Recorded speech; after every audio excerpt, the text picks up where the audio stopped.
Ngayon pa nagpalit ang Meralco Bolts ngayong Game 3 na sa semis at dehado na sila ng isang game. Sobrang risky ng move na to. Pinalitan na nila si Jones kahit wala pang kasiguraduhan kung mabisa bang pagkuha sa kanya. Introducing Patrick Joseph Gardner, isang American-Egyptian pro player, 26 years old na singtangkad ni Greg Slaughter. 7-footer na kabago-bago palang nadiskubre ng Egyptian Basketball Federation na ito pala'y athletic at napaka-shooter.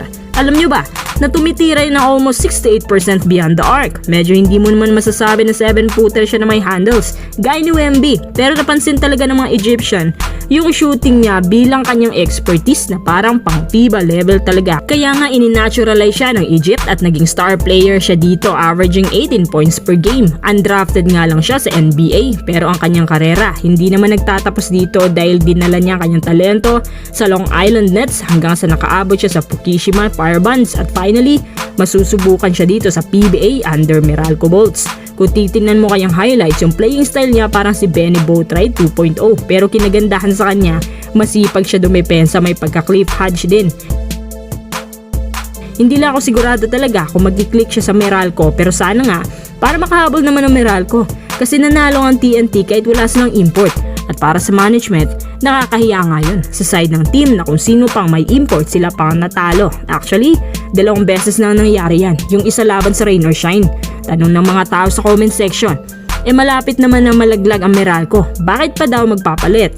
Si Jones nagkaka-average na lamang ng 15 to 16 points per game at recently, bumaba din ang stats niya sa semis. May pagkakataon pa nga, nakakuha lamang siya ng 16 points sa loob ng 18 attempts. Mahirap ibabad ang mga ganyang player. Pero sana nga, inagahan nila ng Meralco dapat. Sa game 1 pa lang, naghanap na. Ang TNT meron ng CMAC, isang NBA veteran na nirekomenda mismo ni RJ dahil alam niya ang capabilities nito sa PBA. Kung parehong swak sa chemistry ang dalawang import, labanan na lang ng mga locals ang magmamatter. Ang disadvantage lang nito para kay Gardner na wala pang kaalam-alam sa Pinoy style of basketball pati mga physicalities. Mahihirapan si Gardner sa mga samot-saring adjustments. Pero in fairness, lamang siya sa edad. Anyway, sana nga magkakamatch ang mga imports nila para maging patas ng labanan. Pag-usapan ulit natin si Chris Makolo. May nasabi kasi si CMAC sa media tungkol sa possible inclusion niya sa Gilas Pilipinas kung sakaling inaturalize siya gaya ni Boatwright. Siya ay 31 pa naman ngayon, worth it pang isama. Pero ang problema dito, ayaw na niya. Kung noon atat na atat siya maging kabilang sa national team, sabi niya, wala daw siya sa mood para pag-usapan ng bagay niya yan. Alam niyo kung bakit?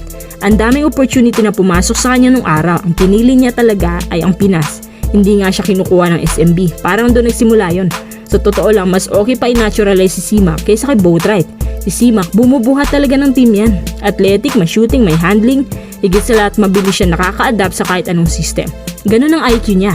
Yung adjustments niya sa court at mga teammates ang nakapagdala ng good chemistry, parang Justin Brownlee din. Kaya nga kinuha siya ng strong group at hindi re-rekomenda ni RSJ yan kung walang napatunayan.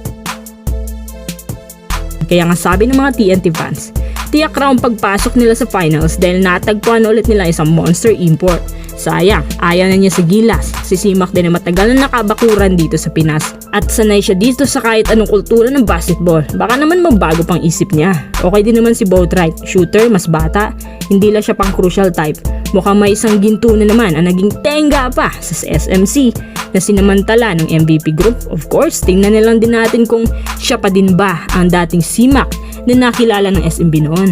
Minsan, depende kasi yan sa system.